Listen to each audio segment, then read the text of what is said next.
जरूर, आपकी कहानी यहाँ है। अगर आप फ्यूचर में आप ऐसे ही वीडियोस देखना चाहते हैं तो हमारे चैनल हॉन्टेड 2.0 को सब्सक्राइब करें। साल 1994 राजस्थान के थार रेगिस्तान के किनारे बसा था एक छोटा गांव खरबूजसर। उस गांव से 3 किलोमीटर दूर एक जर्जर हवेली थी, चंद्रहास हवेली। कभी वो रियासत की शान मानी जाती थी, पर अब उसके भीतर सिर्फ वीरानी, सन्नाटा और चीखों की गूंज बची थी।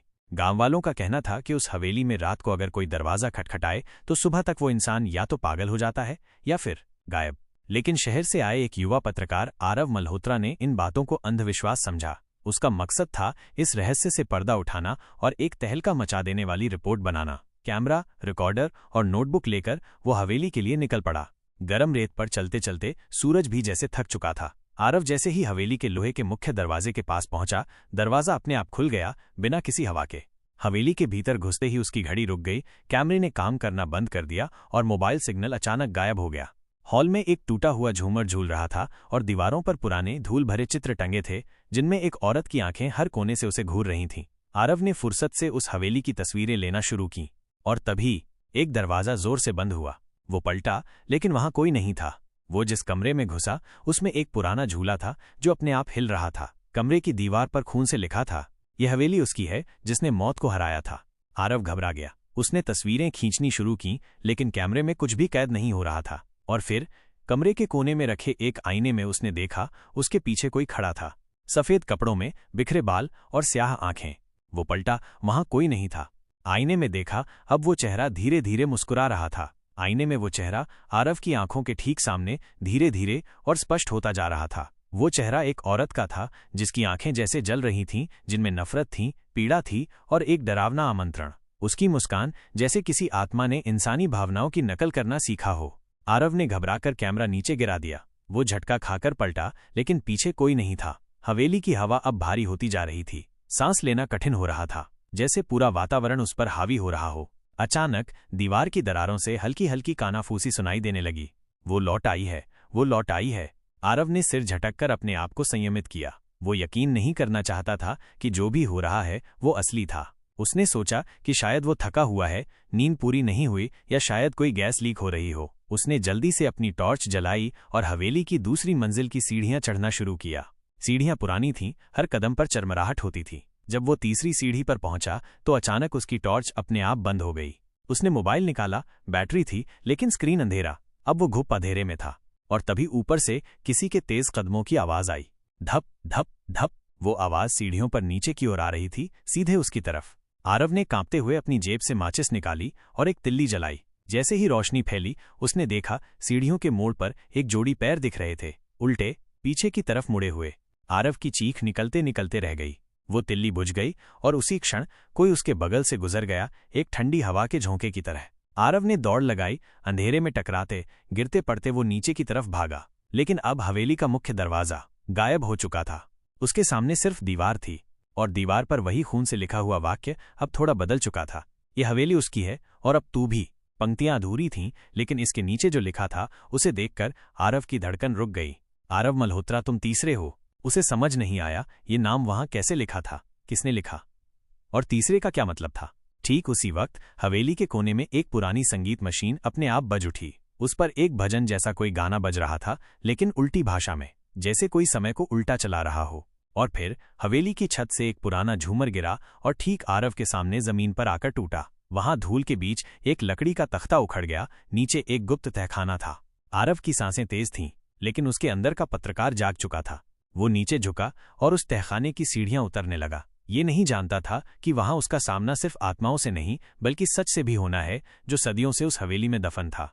आरव सांसें थामे धीरे धीरे लकड़ी की सीढ़ियों से नीचे उतर रहा था।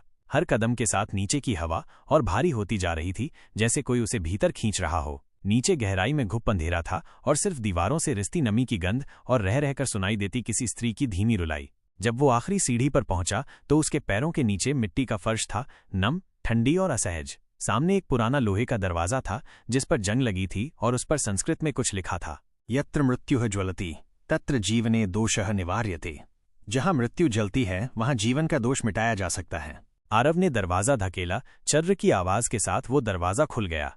अंदर एक बड़ा तहखाना था जिसमें दीवारों पर पुरानी चित्रकारी थी। आरव ने टॉर्च जलाने की कोशिश की, पर वो अब भी बंद थी। पर जैसे ही वो अंदर घुसा, दीवारों पर खुद ब खुद मशालें जल उठीं, जैसे किसी अदृश्य शक्ति ने उसके आने का इंतजार किया हो। उसने देखा कि दीवारों पर बनी पेंटिंग्स में एक सुंदर रानी थी, गहनों से सजी, मुस्कुराती हुई। लेकिन जैसे जैसे चित्र आगे बढ़ते गए, उसकी मुस्कान लुप्त होती गई। आखिरी चित्र में रानी आग की लपटों में घिरी हुई थी और उसकी आंखों से खून बह रहा था। चित्र के नीचे लिखा था, रानी चंद्रप्रभा, जिसने प्रेम में विश्वासघात सहा और हवेली को शापित किया। आरव की आंखें फटी की फटी रह गईं।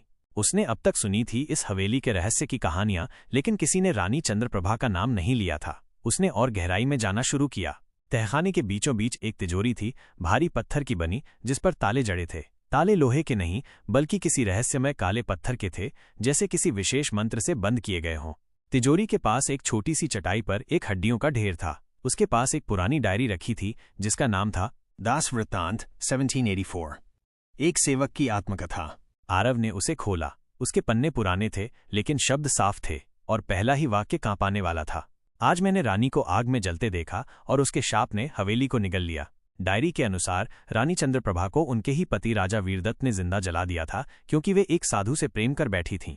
लेकिन मरने से पहले रानी ने इस हवेली और समूची राज परिवार की संतानों को शाप दिया, जब भी कोई तीसरी पीढ़ी का रक्त यहाँ आएगा, हवेली जागेगी। आरव की उंगलियां कांपने लगीं।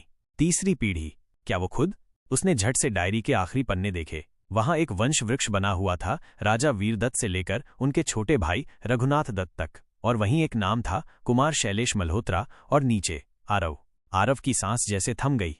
वो खुद उसी रेखा का हिस्सा था। उसका जन्म इसी हवेली की विरासत से जुड़ा था। जैसे ही ये सच खुला, तिजोरी के ताले अपने आप खुलने लगे। अंदर से तेज लाल रोशनी निकली और हवेली की जमीन कांप उठी। आरव पीछे हटा, लेकिन बहुत देर हो चुकी थी।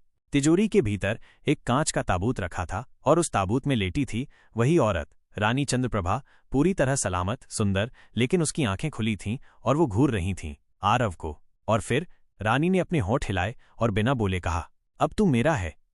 तिजोरी के भीतर उस कांच के ताबूत में लेटी रानी चंद्रप्रभा की आंखें खुली थीं, बड़ी, ठंडी और निर्विकार। वो न झपकती थीं, न ही पलटती थीं, बस सीधा आरव की आंखों में झांक रही थीं। ऐसा लगा मानो ताबूत के पार कोई अलौकिक जुड़ाव बन गया हो। आरव अपनी जगह जड़ हो गया था। शरीर कांप रहा था, लेकिन मन जैसे किसी और के इशारे पर चल रहा था। तब अचानक तिजोरी के अंदर की रोशनी बुझ गई। हवेली की दीवारें कांपने लगीं। उस गहरी निस्तब्धता में सिर्फ एक आवाज गूंजी, स्त्री स्वर में, पर आवाज में सौंदर्य नहीं, सिर्फ एक अनकहा आदेश, आरव, आओ, मेरे पास आओ। आरव जैसे सम्मोहित हो चुका था। वो आगे बढ़ा, दोनों हाथ ताबूत की ओर बढ़े हुए, लेकिन तभी उसकी जेब में रखी दास की डायरी जोर से हिलने लगी। वो नीचे गिर पड़ी और उसके पन्ने खुद ब खुद पलटने लगे। एक पृष्ठ खुला, जिस पर लिखा था, जब तीसरे वंशज की आत्मा जगेगी, रानी पुनः जन्म लेगी, लेकिन एक उपाय है, कांच को खंडित करना व रक्त का बलिदान देना। आरव ने होश में आते ही झट से डायरी उठाई। उसके हाथ कांप रहे थे, लेकिन अब उसके भीतर भय नहीं, जिज्ञासा और जिम्मेदारी थी। उसने इधर उधर देखा। तिजोरी के कोने में एक लोहे की पुरानी छड़ पड़ी थी, शायद किसी पुराने सजावटी सिंहासन का हिस्सा। आरव ने उसे उठाया और ताबूत की ओर बढ़ा। रानी की आंखों में अब बदलाव था, वो क्रोध से चमक रही थीं। रुक जाओ, एक गूंजती हुई आवाज हवा में तैर गई। वो आवाज अब आरव के भीतर गूंज रही थी, जैसे उसका अपना ही दिमाग उसे आदेश दे रहा हो, मैं तुझसे जुड़ी हूं, तेरे रक्त से जन्मी हूं। लेकिन आरव ने वो छड़ उठाकर पूरी ताकत से कांच के ताबूत पर मारी। टन-निम, कांच नहीं टूटा। दूसरी बार, तीसरी बार, तीसरी चोट के साथ ही कांच में दरारें आ गईं और ताबूत के भीतर से एक काली धुंध बाहर निकलने लगी। धुआं नहीं, बल्कि जिंदा छाया, जो आकार ले रही थी। रानी चंद्रप्रभा की आत्मा अब पूरी तरह जाग चुकी थी। अब वो ताबूत से बाहर आ चुकी थी, वही रूप, वही केश, वही आंखें, लेकिन चेहरा अब धधक रहा था, आग की लपटों से नहीं, क्रोध और शापित प्रेम की चिंगारियों से। तेरा रक्त अब मेरा है आरव, तू अब सिर्फ एक शरीर है, मेरा घर। आरव पीछे हटने लगा, लेकिन उसके कदम लड़खड़ा गए। रानी ने अपना हाथ उसकी ओर बढ़ाया और हवा में ही आरव का शरीर उठ गया, जैसे कोई अदृश्य ताकत उसके भीतर समा रही थी। आरव की आंखें पलटने लगीं और उसकी सांसें रुकती जा रही थीं। पर तभी आरव की कलाई पर बंधी एक पुरानी लाल धागे की रक्षा सूत्र, जो उसकी दादी ने उसे कभी दिया था, वो चमकने लगा। रानी चीख पड़ी, नहीं, ये पुरातन रक्त की रेखा है, ये रक्षा है। और वो आत्मा पीछे हट गई। आरव जमीन पर गिरा और उसकी चेतना लौट आई। उसने अंतिम बार वो लोहे की छड़ उठाई और जोर से ताबूत पर मारी। कांच चकनाचूर हो गया। और तभी रानी की आत्मा एक जोरदार चीख के साथ गायब हो गई। हवेली कांपने लगी, दीवारों पर लगी चित्रकारी जलने लगी, पत्थर गिरने लगे, पूरा तहखाना ढहने की कगार पर था। आरव ने जैसे तैसे बाहर की सीढ़ियां पकड़ी और दौड़ता हुआ ऊपर की ओर भागा। पीछे से धूल, पत्थर और आत्मा की भयानक चीखें हवा में गूंज रही थीं। जब वो हवेली के मुख्य दरवाजे तक पहुंचा, वो अपने आप खुल गया। आरव दौड़कर बाहर आया, गिरा, लुढ़का, और जब उसने पीछे मुड़कर देखा तो पूरी हवेली धुएं में लिपटी खड़ी थी। लेकिन अब वो स्याह रंग की नहीं बल्कि राख की तरह फीकी थी। रात भर वो बेहोश पड़ा रहा। अगली सुबह गांव के लोगों ने उसे पाया, बेसुध, घायल लेकिन जिंदा। जब वो होश में आया तो सिर्फ एक चीज उसके पास थी, वो पुरानी डायरी और रक्षा सूत्र। बाकी सब हवेली, चित्र, ताबूत सब राख में मिल चुका था। लेकिन क्या वाकई सब खत्म हो गया? रात को अस्पताल के बिस्तर पर लेटे लेटे आरव को एक सपना आया। एक महिला की धीमी आवाज कानों में गूंजी, हवेली तो राख हुई है, लेकिन मैं अब तेरे भीतर हूं। और आरव की आंखें फिर एक बार पलट गईं। हॉस्पिटल के कमरे में शांत माहौल था। दीवार पर घड़ी की टिक टिक, खिड़की से आती हवा और पास रखे ईसीजी मॉनिटर की हल्की बीप, सब कुछ सामान्य लग रहा था। लेकिन आरव के भीतर कुछ असामान्य हो रहा था। वो बिस्तर पर लेटा था, आंखें खुली लेकिन जैसे देख नहीं रहा था। होंठ हिलते थे पर आवाज नहीं निकलती थी। डॉक्टरों ने इसे मानसिक आघात का असर कहा, पर असल में ये शुरुआत थी उसके भीतर किसी और के जागने की। 7 दिन बाद आरव को डिस्चार्ज कर दिया गया। पत्रकारिता की दुनिया में उसने तहलका मचा दिया था। एक हवेली, एक शाप और एक मौत से भरा इतिहास, ये थी उसकी रिपोर्ट की हेडलाइन। पर असली कहानी वो किसी को नहीं बता सका कि उस रात क्या हुआ था और वो किससे बचकर आया था। उसके दोस्तों ने देखा कि वो बदल गया है। अब वो ज्यादा चुप रहता था, कभी कभी खुद से बातें करता, आईने के सामने देर तक घूरता और आधी रात को नींद में बोलता संस्कृत में। एक रात आरव की डायरी अपने आप खुल गई और उसमें एक नई इबारत उभरने लगी, देह मेरी नहीं पर मन मेरा है, तुम जाग रहे हो, मैं जी रही हूं। चंद्रप्रभा। आरव ने घबराकर डायरी को बंद किया, लेकिन अब आवाज सिर्फ डायरी में नहीं, उसके भीतर गूंज रही थी। आरव, तुम मुझसे लड़ नहीं सकते, हम एक हो चुके हैं। अब आरव को कभी कभी यादें आती थीं, लेकिन वे उसकी अपनी नहीं थीं। वे एक रानी की थीं। शाही बगीचा, सोने का पालना, प्रेम में विश्वासघात, जिंदा जलाई जाने की पीड़ा, और शाप, एक प्रलय प्रतिज्ञा। वो जब इन स्मृतियों में डूबता तो उसका चेहरा बदल जाता, आंखों की पुतलियां लाल हो जाती और आसपास का तापमान गिर जाता।